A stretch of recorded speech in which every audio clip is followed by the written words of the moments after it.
It was late spring in Columbus, Ohio. The sun had that gentle warmth of May where the air smells like a mix of cut grass, barbecue smoke from neighbors firing up their grills, and rain-soaked soil just starting to dry. In the middle of Eleanor Parker's backyard, a single patch of dirt sat stubbornly bare.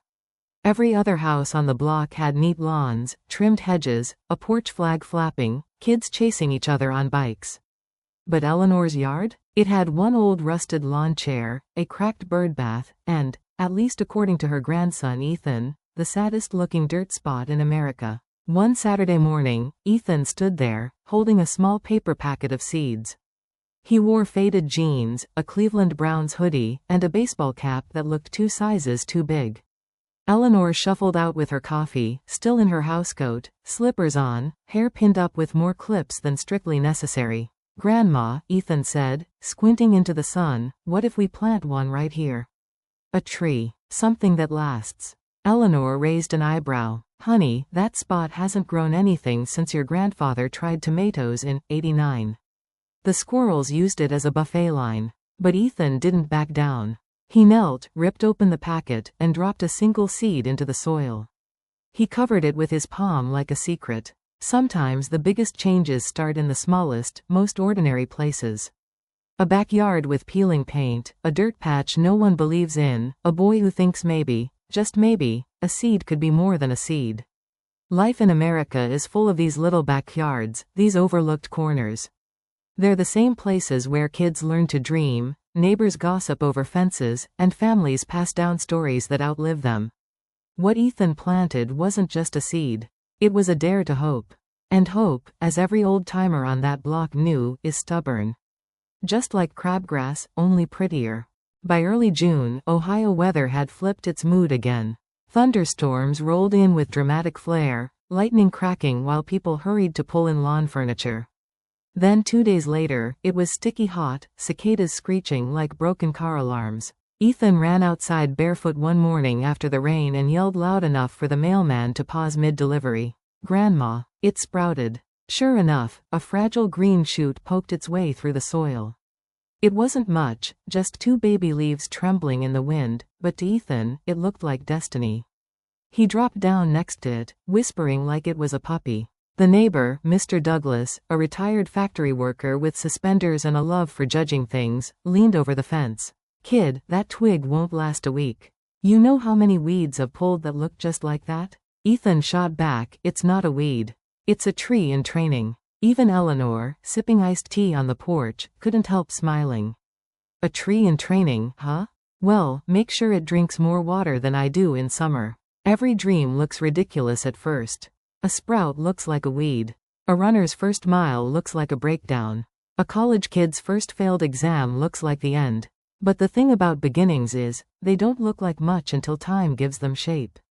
America is built on people who started with tiny sprouts, garage businesses, garage bands, garage gyms, before the world called them real. Ethan didn't just see 2 leaves. He saw tomorrow's shade, and that's the difference between quitting and growing. By July, the Midwest humidity was enough to make shirts stick and tempers short. Ethan's sprout was taller now, maybe 10 inches, its thin stem swaying like it had stage fright. But not everyone believed. When Ethan's cousin, Madison, visited from Chicago, sporting Air Jordans and an iPad in hand, she scoffed at the sight. That's what you've been talking about? Ethan, my smoothie straw is thicker than that thing." Even Eleanor sighed when she saw brown spots forming on a few leaves. She had lived long enough to see storms snap stronger trees. One evening, she stood on the porch while rain pounded, thunder rattled the windows, and she whispered, "Lord, please don't let that boy's heart break with that plant." But the seedling bent and swayed and refused to snap. The morning after the storm, Ethan ran out to find the little tree still standing, muddy but alive. His shirt was soaked from kneeling in the grass, his sneakers squishing, but he yelled like a ballplayer hitting a home run. "It made it, Grandma. It's tougher than it looks." Dreams are not fragile because storms come. They're fragile because people stop believing when storms come. Every American yard knows the battle. Barbecue grills blowing over, 4th of July flags ripped by wind, trampolines landing in somebody else's pool. But survival? That's what makes a story. The seedling didn't grow because storms avoided it, It grew because storms tested it. Ethan learned something that night. Strength isn't the absence of shaking, it's refusing to snap. By August, the seedling had grown tall enough to catch attention. It wasn't just Ethan checking on it anymore. Mrs. Ramirez, the nurse next door, waved on her way to the night shift. "That tree's got more patience than half my patience." Mr. Douglas finally muttered, "Well, it ain't dead yet." Even Madison, who came back with new sneakers and a little less sass, admitted, "Okay, maybe it's cute." Eleanor had started putting a lawn chair nearby, drinking her sweet tea as if she were supervising the growth like a proud forewoman.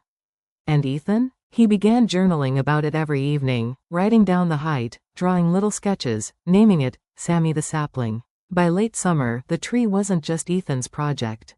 It had become a tiny landmark. Kids on bikes stopped to look. Joggers gave nods. Strangers asked, "What's growing there?" And every time, Ethan answered with the confidence of someone talking about the future. "A tree that's gonna be here long after me." America loves a story everyone can root for. A backyard seedling turned symbol of stubborn hope? That's the kind of thing neighbors whisper about between football scores and gas prices. The truth is, people crave proof that something small can matter. Ethan's little tree gave them that proof. And while most folks saw just leaves and bark, Ethan saw legacy. Funny thing is, so did his grandma. Even if she'd never say it out loud. Autumn swept into Columbus with its dramatic flair. Leaves in the neighborhood turned fiery shades of orange, gold, and deep red, painting every street like a postcard. Pumpkins popped up on porches, scarecrows leaned against mailboxes, and kids ran around in hoodies with sticky fingers from caramel apples. Ethan's tree, now almost 3 feet tall, shifted with the season too.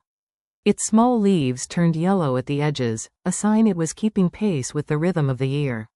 Eleanor bought a small wooden stake and some twine to give it support.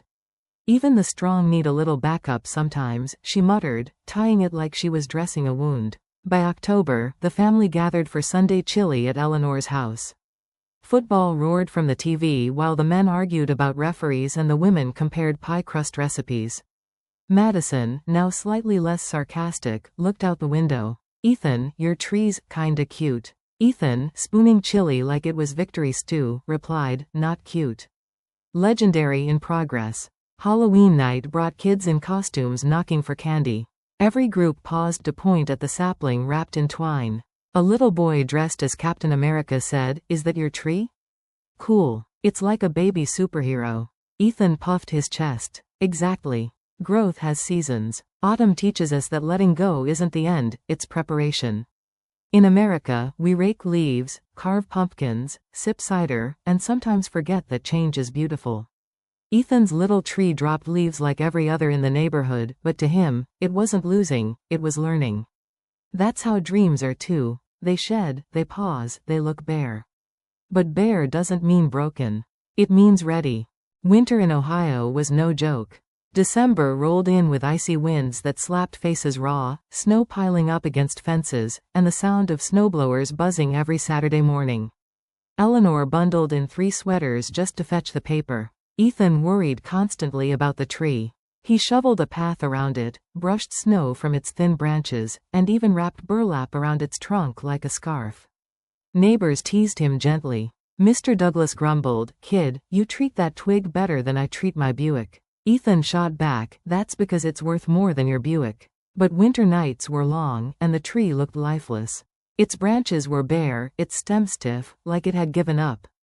Ethan sometimes stared out the frosted window, chewing on his pencil while pretending to do math homework, and whispered, "Hang in there, Sammy." On Christmas morning, while gifts were unwrapped and cinnamon rolls filled the air, Ethan darted outside in his pajamas and boots. The tree was still there. Silent. Standing. Alive. It was the best present he could have asked for. Dreams don't always shout progress. Sometimes they go quiet. Like a field covered in snow, like a song waiting for its chorus. Winter in America slows us down, snow days, heavy coats, long commutes, but slowing down doesn't mean stopping. The tree taught Ethan a truth that's hard for anyone to swallow. Growth is invisible before it becomes undeniable. You don't quit in winter. You wait for spring. Spring exploded in color. By late March, crocuses pushed through melting snow, robins returned, and every neighbor seemed to fire up their lawnmower the same Saturday morning. Ethan rushed outside one day to find new buds on Sammy.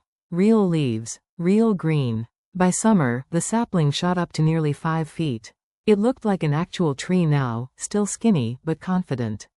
Eleanor placed a small bench nearby, turning the yard into a mini park. The neighborhood embraced it. Mrs. Ramirez brought lemonade and sat under the baby tree with Eleanor. Joggers gave thumbs up as they passed. Even Mr. Douglas confessed one evening, all right, I was wrong. That thing's got grit. During the 4th of July block party, kids ran past sparklers in hand, music blasted, grills smoked, and fireworks boomed overhead. Ethan dragged Madison over and said proudly, "See that? That's our tree." Madison rolled her eyes but smiled. "Okay, fine. Legendary in progress. Every dream has a breakthrough moment, the one where everyone else finally sees what you saw all along." A year ago, Ethan had to defend a sprout no bigger than a pencil. Now, he had a tree that made neighbors stop and smile. In America, we cheer for comebacks, underdogs, and late bloomers. That's what makes growth sweet, not the speed, but the story. Years rolled by. Ethan grew taller, traded his baseball cap for graduation robes, then later a work badge at his first job downtown. Eleanor grew older, her hair turning silver, her porch chair becoming her throne of observation. But through it all, Sammy grew too. By Ethan's college years, it was taller than the house, branches stretching wide, offering shade where kids now gathered with popsicles dripping down their hands. Eleanor would point proudly and say, "That's my grandson's tree. Started right there, with one seed." One summer evening, Ethan sat on the bench under the now mighty oak. Madison, visiting from Chicago with her own kids, shook her head in disbelief. "I can't believe that twig turned into this." Ethan grinned. "That's the point. Nobody believes, until it's standing in front of them." The wind rustled the leaves overhead, sounding almost like applause. A small seed became a tree, but it was never just about the tree. It was about the boy who refused to quit, the grandmother who quietly hoped, the neighbors who learned to cheer, and the reminder that everything big starts small. America is full of backyards like Eleanor's, full of seeds waiting for someone stubborn enough to believe in them. So when storms come, when winters drag on, when people laugh at your tiny sprout, remember this: strength doesn't come from size. It comes from staying, from bending but not breaking, from daring to grow where no one expects you to. Because the truth is, every giant oak was once just a seed in somebody's forgotten yard. Daily happiness and motivation is hidden in. Like and subscribe.